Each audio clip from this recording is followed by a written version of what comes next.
Pues hoy me da muchísimo gusto recibir en este espacio a Telma Gómez Durán. Ella es periodista y es coordinadora del proyecto periodístico Crecer en Espera. Bienvenida, ¿cómo estás? Muchas gracias, Pita. Bien, gracias. Bueno, Gracias a por el ver, espacio. Telma, tú te pusiste a hacer una investigación que increíblemente tú sí logras, pero todo el gobierno en todas sus áreas no logró o no ha logrado durante mucho tiempo. ¿Nos quieres contar de qué se trata? Claro que sí. Mira, Crecer en Espera es un proyecto que invertimos aproximadamente un año, que surge a partir de la iniciativa de Horizontal y Gire, que es una organización civil que se llama Grupo de Información sobre Reproducción Elegida.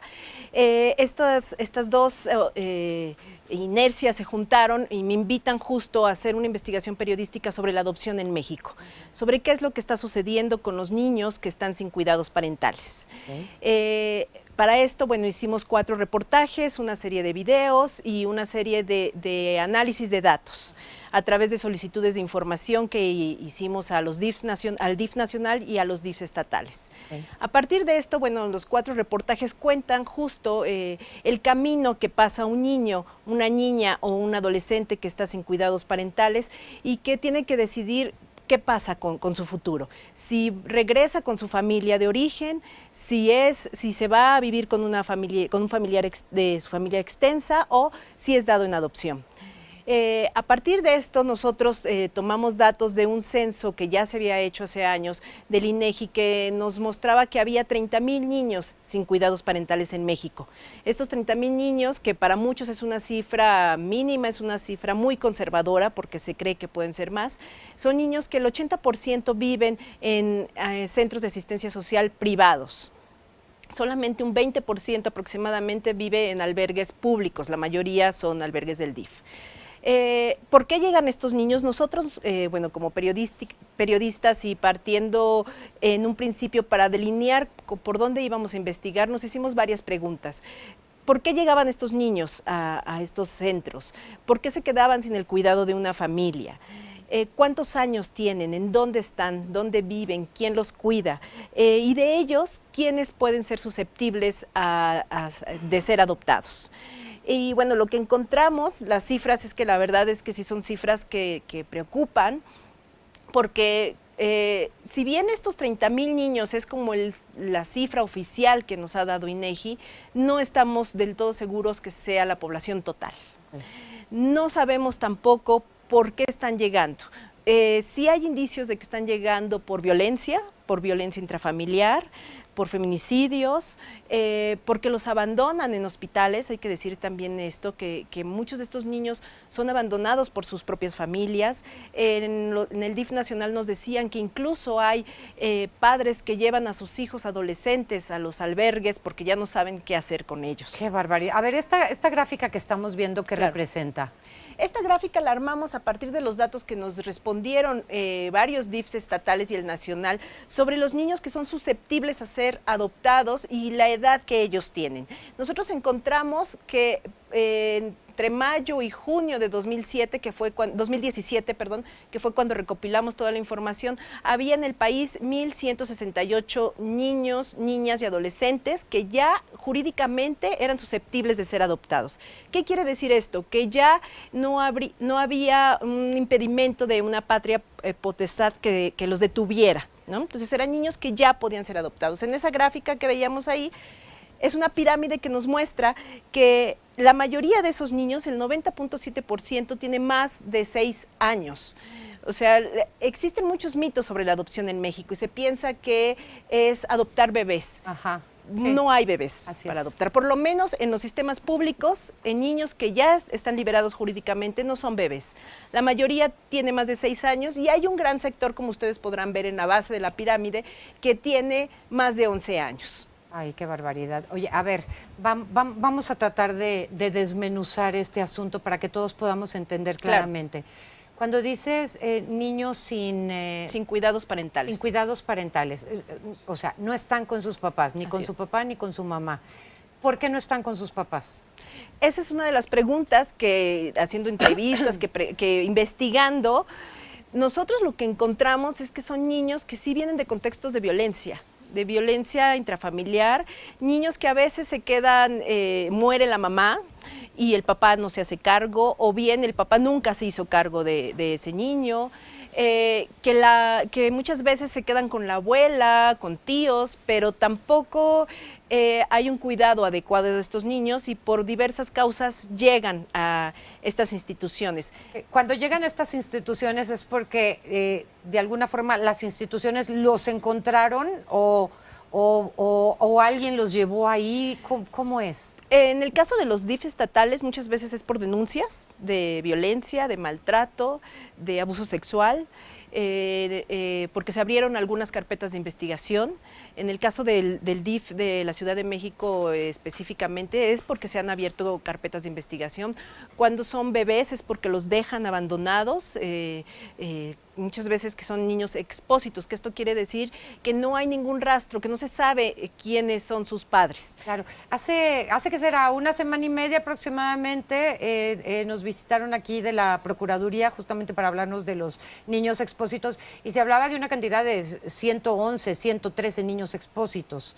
Y ha de haber sido en un periodo muy largo de tiempo, porque no es la mayoría no son niños expósitos, o sea, es que no hay ningún rastro para identificar a sus familiares. La mayoría son niños abandonados, que sí hay por lo menos algún indicio de saber dónde está la mamá, dónde está el papá, dónde está el abuelo, dónde está la tía. Cuando esto sucede, que es ahí donde empieza el camino, que nosotros por eso titulamos este trabajo Crecer en Espera, porque se empieza un camino de que los niños tienen que esperar qué decisiones toman los adultos para cumplir su derecho a vivir en familia. Entonces, en este camino, cuando un niño es abandonado, por ejemplo, te voy a platicar el caso que contamos en uno de los reportajes.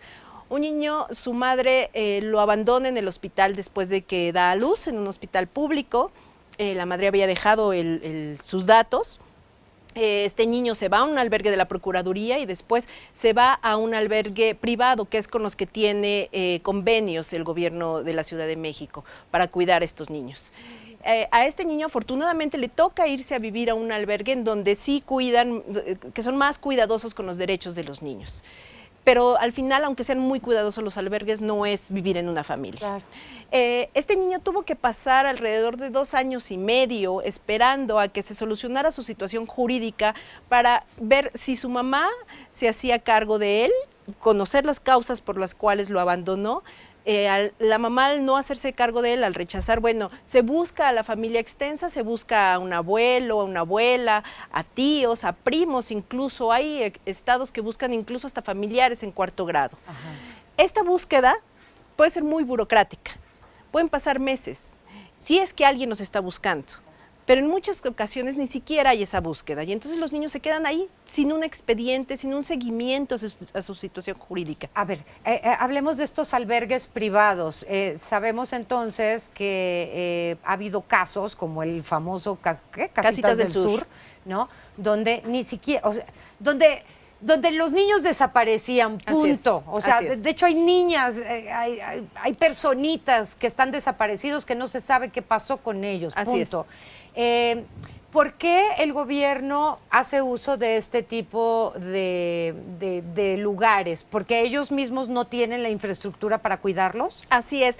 Este cuidado, históricamente, el cuidado de esta población ha recaído en los DIFs, en los DIFs estatales y en el DIF nacional. En el caso de la Ciudad de México, no tiene el DIF de la Ciudad de México, no tiene albergues. Los niños que están a su cargo hace convenios con organizaciones no gubernamentales para que sean ellos quienes los cuiden, o también los lleva a albergues del DIF nacional, que son los que tenemos aquí en la Ciudad de México. Hay estados como Guanajuato también que no tienen ningún albergue público. Todos los niños que están al cuidado del DIF de Guanajuato los lleva a albergues privados, que también Guanajuato, el caso más reciente, se dio en la Ciudad de los Niños, donde se supo de un caso de una niña que había sufrido maltrato por los cuidadores. Y cuando entran y cuando nos enteramos por las noticias las condiciones en las que viven los niños, pues nos enteramos que son niños que no se les está garantizando los más mínimos derechos de salud, alimentación, educación, en fin. Bueno, pues ¿te acuerdas aquella historia de mamá? Mamá Rosa. Mamá Ese es Rosa, otro. Esos son ejemplos. Y lo más grave de esto es que nos enteramos de estos niños, de estos adolescentes, justo cuando suceden estas cosas, cuando sale Casitas del Sur y los niños desaparecidos en la Ciudad de México o en Nuevo León, que fueron los dos casos de Casitas del Sur, o cuando está la historia de Guanajuato con Ciudad de los Niños, o Mamá Rosa en Michoacán. Y después nos alarmamos, nos indignamos por la situación en que viven estos niños, pero después también como sociedad nos olvidamos de ellos. Entonces, nosotros en esta serie de reportajes justo lo que buscamos es poner la luz en esta población y mostrar que ha habido un abandono y un olvido de parte del Estado, pero también de nosotros como sociedad hacia ellos. Claro, a ver, si cuando vimos lo de Mamá Rosa, ¿de cuántos niños estábamos hablando? ¿De 100 o de ciento y piquito de niños? Así es. No podíamos creerlo. Ok, lo que Telma nos está diciendo es que hay más de 30,000 niños, niñas y adolescentes que están probablemente en una situación similar. Telma, ¿nos dejas hacer una Claro que pausita y regresamos para que nos cuentes más sobre esta investigación tan importante que has hecho? Claro que sí. Venimos.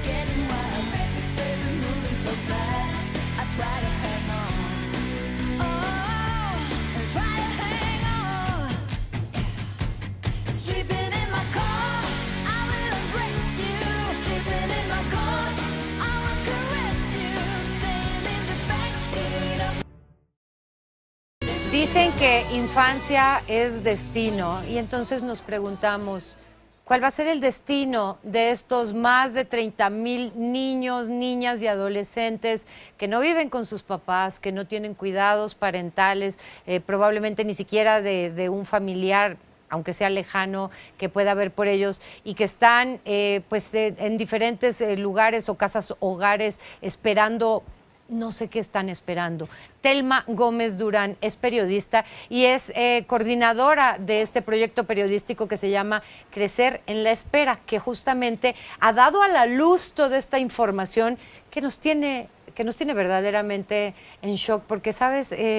A veces oímos 30,000 y puede ser mucho o puede ser poco. Claro. Creo que un solo niño que no tenga un hogar donde crecer y donde ser abrazado ya es mucho, ¿no crees? Así es, porque más allá de los números, cada uno de estos niños son historias particulares, ¿no? Tienen nombre, tienen apellidos y tienen historias. Tanto dolor que debe de haber ahí, tanta esperanza o tal vez sueños o ambiciones que ojalá se puedan llegar a cumplir. Cuéntanos más de esta investigación que hiciste. Hablabas sobre estos lugares donde van a vivir, por ejemplo, en la Ciudad de México, porque el DIF no tiene dónde tenerlos y entonces te los encargo a ti. ¿El DIF o cualquier otra autoridad hacen una supervisión continua de estos lugares, de los procedimientos, de lo que comen, de dónde duermen, de cómo los tratan? En teoría deberían de hacerlo y por ley deberían de hacerlo, estarían obligados a hacerlo. De hecho, después de que se dieron a conocer casos como los de Casitas del Sur y Mamá Rosa en específico, hubo todo un movimiento dentro de los mismos gobiernos y dentro del mismo DIF para hacer una ley sobre asistencia social, pero también la Ley General de Derechos de Niñas, Niños y Adolescentes. En esta ley es donde se ponen los primeros pasos, que además esto es reciente, es relativamente reciente, de 2015. Es donde se pone los cimientos para empezar a regularizar el asunto de los centros de asistencia social que atienden a estos niños y también el tema de la adopción en México. En esta ley se dice, se marca y en su reglamento se marca que debería de haber un censo de estos centros de asistencia social, un censo, saber dónde están, quiénes los están llevando, cómo se administra, justo para tener una vigilancia más adecuada. Pero sobre todo, el censo también permitiría saber cuántos niños están viviendo en estos centros, saber si se tienen sus expedientes o no, por qué llegaron ahí y qué trabajo se está haciendo para que puedan regresar con su familia de origen o para que puedan ser dados en adopción. Claro, porque me supongo que habrá muchos casos donde haya papá, más bien donde haya abuelos o haya tíos que estén diciendo, denme al niño, yo lo yo lo quiero, yo lo voy a cuidar, ¿no? Así es. Y también hay casos en donde los niños llegan por pobreza, que incluso la ONU, UNICEF, han hecho recomendaciones a México para esta población. Una ha sido que se evite institucionalizar a los niños, que no se les lleve a estos centros, que se tengan otras alternativas de cuidados alternativos.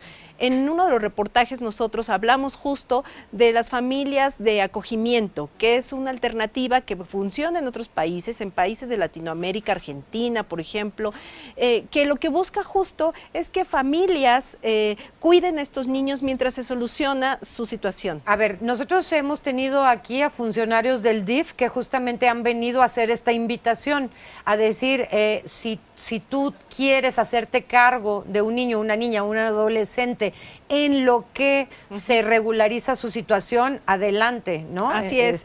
Ve y inscríbete, pues. Esa es una alternativa que está muy en pañales en México todavía, que el pionero en este programa fue Nuevo León, y ahí se ha visto justo también cómo son programas que dependen mucho de quién está en el gobierno. Oye, Telma, ¿esto sería el equivalente al foster home de los Estados Unidos? Algo parecido, Ajá. Así es, algo parecido. Tú como familia, si tienes ganas, la intención, los recursos incluso también de hacerte cargo de un niño, lo puedes cuidar mientras se soluciona su situación jurídica. ¿Tú tendrías que hacerte cargo económicamente o el gobierno, el DIF, quien sea, te daría alguna X cantidad? En algunos países, me parece que en Argentina sí funciona como a las familias les dan un apoyo económico para cuidar a estos niños. Ese es un tema que en México está enredado y todavía no saben cómo solucionarlo. En Nuevo León, que es donde fue pionero este programa, ahí el DIF ayuda a los padres con despensa, con útiles escolares, a las familias por acogimiento. Pero no se ha aprobado todavía y no se está en discusión ver si se les da algún asunto económico, porque también esto es súper delicado y que se tiene que cuidar mucho. ¿Qué pasa con algunas instituciones que tienen convenios con los DIFs que reciben un apoyo económico para que estén los niños ahí? Y entonces muchas veces ese apoyo depende del número de niños que tienen. A ver, esto mismo, por eso te preguntaba lo de si es parecido al foster home de Estados Unidos, porque en Estados Unidos, por ejemplo, yo digo, a ver, yo quiero acoger a niños, puedo tener hasta 6 niños en mi casa, y entonces te dan una X cantidad por cada uno de los niños. Lo que acaba sucediendo en algunos casos, no en todos, es que gente se aprovecha de tener dinero, pero maltrata a los niños o a los adolescentes, ¿no? Que al final no les interesa el cuidar a los niños, ¿no? Y hablamos de Estados Unidos, donde hay una supervisión continua de tipo de lugares. Aquí, por lo que vimos, por el caso de Casitas del Sur, es que durante años nadie se enteró de lo que sucedía ahí. Durante años, y yo creo que sigue sin enterarse, justo porque no se ha cumplido con la ley, porque todavía no se tiene el censo, porque todavía no sabemos cuántos niños viven ahí, porque todavía ni siquiera tenemos un registro de niños que ya son susceptibles a ser adoptados, que ese registro ya también se tendría que tener de acuerdo a la Ley General de Niñas y Niños, de los derechos de niñas, niños y adolescentes. A ver, Telma, ya que te metiste tan de lleno a este tema, seguramente también tienes diferentes opiniones de soluciones para este problema, porque es un problema evidentemente para los primeros, para los niños, ¿no? Así es. Que van a crecer y cómo van a crecer. ¿Qué va a ser de sus vidas, pues? Así es, por eso nosotros también enfocamos, mira, antes de hacer esto obviamente hicimos una búsqueda de qué se había publicado, qué se había investigado sobre adopción en México. Lo que yo encontré es que todas las historias que conocíamos de adopción o los reportajes que se publicaban, hablaban siempre desde la visión de quienes deseaban adoptar y que para ellos era muy difícil adoptar. Claro. Aquí decidimos cambiar el enfoque y decidimos ir hacia los niños, hacia estos niños que son adoptados al final, conocer su camino y ver la historia desde ellos. Y lo que encontramos es que sí existe este vacío, este abandono hacia esta gran población, que no todos ellos pueden ser adoptados, que muchos de ellos podrían estar viviendo con sus familias si se hiciera un seguimiento adecuado y sobre todo si se hiciera una prevención en todos los sentidos, una prevención y un programa y una concientización de lo que significa realmente cuidar a un niño, sea de nuestra familia o no sea nuestro hijo o no lo sea. Claro, ya por humanidad. Exacto, y como sociedad. Y además también de prevención de embarazos no deseados. de este asunto de que se tome la maternidad de verdad y la paternidad como una cosa seria, como lo que es. Bueno, creo que en este momento pues estamos en plenas elecciones, todo el mundo está ofreciendo opciones o no, ¿correcto?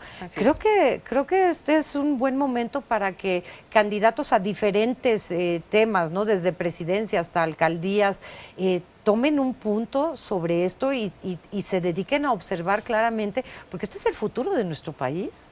Y es el presente también, Pito. O sea, Claro. al final estos niños están viviéndolo y sufriéndolo ahorita. Y se podría prevenir tantas de estas historias de verdad, que se podrían prevenir si se conocieran las causas, si supiéramos por qué están llegando estos niños ahí. Claro, si no fueran tan solo un papel que quién sabe qué pasó con él, ¿no? Así es. Ahora, ¿dónde podemos ver tus reportajes? ¿Dónde podemos enterarnos más de tu investigación? Claro que sí. Bueno, está en un micrositio que construimos para ello, que es horizontal.mx/Adopciones México. Si ahí entran, ustedes van a poder acceder a los 4 reportajes. También tenemos 2 videos que también a través de los videos quisimos mostrar que, que también hay historias de éxito en este tema de adopciones. Tenemos un video que habla de la historia de Gaby, una niña que fue adoptada cuando tenía 9 años y sus padres adoptivos nos cuentan justo la historia. Y tenemos también, ahorita en la pantalla ustedes están viendo justo el micrositio, la portada del micrositio, los 4 reportajes. También tenemos un video con historia de Margarita, que es una mujer que creció sin cuidados parentales, que creció en un albergue junto con sus hermanos y al salir del albergue hizo su vida, tuvo hijos, etcétera, y de ahora regresó al albergue donde ella creció para cuidar a otros niños. Ah, qué padre, eso está increíble. Así es. No sé, Telma, a ver, todos fuimos niños y todos sabemos lo que es tener miedo de que te pase algo, de que les pase algo a tus papás, de estar solo, de que seas arrancado de tu lugar. Y esto a lo mejor lo hemos sentido por momentos breves en nuestra vida. Ahora imaginemos esta sensación 24 horas al día, todos los días de tu vida, sin saber qué va a ser de ti hoy, qué va a ser de ti mañana, preguntándote si habrá esperanza, si habrá un futuro. A lo mejor están enojados, a lo mejor están tristes, no sé, la verdad es que se rompe el corazón y creo que aquí esencialmente, qué bueno que podamos nosotros hacer conciencia y sensibilizarnos ante este tema, pero este es un tema, sí, de las autoridades, definitivamente. Es un tema en donde hay mucha responsabilidad del Estado y en donde desafortunadamente ahora en tiempo de campañas, por ejemplo, vemos que los niños no son tomados en cuenta. Yo no he oído nada referente a niños. Así es. Nada. Y a muchos otros temas tampoco. Telma, esta es tu casa, siéntate Gracias. con la libertad total de que cuando tengas más avances o cualquier otra información que pudiera ser importante, te vengas para acá para contárnosla. Nuestra admiración total y muchísimas gracias a nombre de esos más de 30,000 niños, niñas y adolescentes. Muchísimas gracias. Ella es Telma Gómez Durán, periodista. Gracias. Gracias a ustedes. Gracias a ti.